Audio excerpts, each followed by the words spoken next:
স্কুলে mid day মিলের জন্য জল আনতে ছাত্রদের রাস্তা পার করতে হচ্ছে। পুকুরের জলেই মিড ডে মিল। চরম দুর্ভোগে চাকার বেরিয়া স্কুলের পড়ুয়ারা। জানা যায়, স্কুলের টিউবওয়েলটি দীর্ঘদিন ধরে বন্ধ পড়ে থাকায় শিক্ষার্থীরা দুপুরের খাবার তৈরির জন্য জল সংগ্রহ করতে একাধিকবার রাস্তা পার করছে, যা তাদের জন্য একাধিক ঝুঁকি সৃষ্টি করছে। এলাকার জনগণ এবং অভিভাবকরা জানাচ্ছেন, স্কুলের কাছে একটি টিউবওয়েলের থাকার কথা, তবে সেটি দীর্ঘদিন ধরে অকেজো হয়ে পড়ে রয়েছে। জল আনতে ছাত্রদের অনেক দূর যেতে হয়, আবার রাস্তা পার করতেও হয়। এটা তাদের জন্য একটি বিপজ্জনক পরিস্থিতির সৃষ্টি করছে। এক অভিভাবক আরও বলেন, যেহেতু স্কুলে পানি সরবরাহের কোনো ব্যবস্থা নেই, আমাদের সন্তানদের নিরাপত্তা নিয়ে আমরা উদ্বিগ্ন। স্কুল কর্তৃপক্ষ জানিয়েছেন যে টিউবওয়েলটি দ্রুত মেরামত করার জন্য তারা প্রশাসনের কাছে আবেদন জানিয়েছে, তবে এখনো কোনো কার্যকর পদক্ষেপ নেওয়া হয়নি। তারা আশা করছেন শীঘ্রই সমস্যার সমাধান হবে এবং শিক্ষার্থীরা নিরাপদে মিড ডে মিলের জন্য জল সংগ্রহ করতে পারবে। এ বিষয়ে স্থানীয় প্রশাসন এবং শিক্ষা দপ্তরের প্রতি এক বিশেষ আবেদন জানানো হচ্ছে, যেন দ্রুত এই সমস্যার সমাধান করা হয় এবং শিক্ষার্থীদের নিরাপত্তা নিশ্চিত করা যায়। এই ধরনের পরিস্থিতি কোনোভাবেই স্কুলের পরিবেশ গ্রহণযোগ্য নয়। দ্রুত জল সরবরাহের ব্যবস্থা নিশ্চিত করতে করা প্রয়োজন, যাতে শিক্ষার্থীরা আরও কোনো ধরনের বিপদ। আমাদের কলগুলো স্কুলের কলগুলো অনেকদিন ধরে খারাপ আমাদের কলগুলো স্কুলের কলগুলো অনেকদিন ধরে খারাপ হয়ে পড়ে আছে, মানে সারাচ্ছে না। ওই জন্য আমরা বাধ্য হয়ে সব ধোয়া ধাই সব ওই পুকুরের মধ্যে চাল টাল সব আনাজ টানাজ সব পুকুরের জলে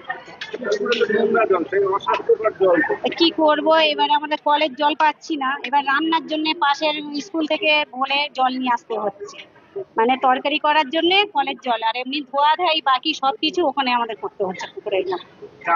চাল টাল সব হ্যাঁ পুকুরের জলেই ধোয়া হচ্ছে। ক্ষতিকারক। মাস্টাররা বলছে, মাস্টাররা পঞ্চায়েতে গিয়ে জানাচ্ছে, পঞ্চায়েতে গিয়ে বলে আসছে, ওরা দেখে যাচ্ছে, কোনো মানে হচ্ছে না কিছুতে। তাই আমরা কি করব, মিড ডে মিল তো চালাতেই হবে, বাচ্চাদের খাওয়া দিতে হবে। ওই জন্য করে আমরা পুকুরে ধুয়ে এনে আবার ওই পাশের স্কুল থেকে জল এনে আবার ফের ধুয়ে তারপরে আমরা রান্না করি। ডবল করে আমাদের কাজ করতে হয়। আমার নাম মুসলিম আবি। হ্যাঁ। কি অবস্থা জলের? জলের কারণ কলে জল পড়ছে না, দুটো কলই খারাপ হয়ে আছে, আর বাচ্চারা হচ্ছে ওই পুকুরে জল লাফছে পড়ে যাচ্ছে। এবারে মাদ্রাসা কলে গাড়ি ঘোড়া যাচ্ছে, এবারে বিপদও হতে পারে, বাচ্চারা ছোট ছোট বাচ্চারা যেতেও পারবে না। তাই জন্য এটাই আমাদের সমস্যা। আর এই স্কুলটা এরকম ভাগ্যে চলছে, তার জন্য বাড়ির গার্জেনরাও পাঠাচ্ছে না এই পুকুরে লাফছে বলে। অনেক বাচ্চারা পড়েও গিয়েছে, আর হচ্ছে থালা বাসনও পড়ে গেছে, রান্নার জলও পুকুর থেকে তুলতে হচ্ছে। ওই পুকুরের জল কি ভালো হবে রান্না? সেই জন্য কলটা সারানোর ব্যবস্থা করতে হবে। এটা তো গেল বাচ্চাদের কথা, তোদের কি সমস্যা হচ্ছে? আমাদের ওই সমস্যা হচ্ছে ওই মাদ্রাসার কলে জল আনতে যাওয়া, অনেকে অনেক কিছু বলে। এবারে স্কুলে কলটা না হলে আমরা সাইয়ে করতে পারছি না। এবারে বাথরুমেরও কলটা খারাপ হয়ে পড়ে আছে, বাথরুমের জল তোলাও সমস্যা হচ্ছে। তাহলে কি চাইছিস তোরা? আমরা চাইছি দুটো কলটা যাতে সারিয়ে দিতে। আচ্ছা, এই তো গরম পড়ছে এবার, গরম হতে খুব কষ্টও হবে। তাহলে জল কোথা থেকে আনবি? জল ওই যেতে হবে, সারাতেই তো হবে এই দুটো কল, আবার ওই না হলে মাদ্রাসা কল থেকে। আর এই পুকুরে বাচ্চারা তো লাভবেও না। আচ্ছা, মিড ডে মিল খাওয়ার পরে তোর থালা ধুচ্ছে না পুকুরে কেন? পুকুরে যে থালা ধুয়ে না কি? পুকুরে থাকলে কলটা না সারালে কি হবে, তাই জন্য বাধ্য হয়ে পুকুরে করতে হয়। কি নাম তোর? তৃষা বর।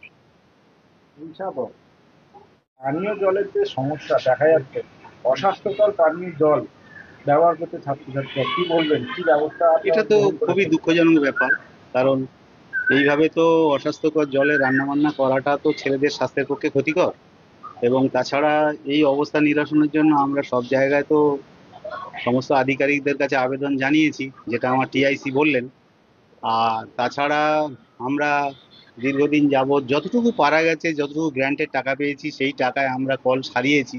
প্রতিবারে 300-400 টাকা করে লেগেছে। কিন্তু বর্তমানে তো আর স্কুলের পজিশন সারাবার মতো কোনো আর্থিক নেই, ক্ষমতা নেই। এই জন্য বাধ্য হয়ে আমাদের ঊর্ধ্বতন কর্তৃপক্ষকে বারবার বলা হচ্ছে, সেটা টিআইসি বললেন এবং আমিও বলছি। তো এখন আমাদের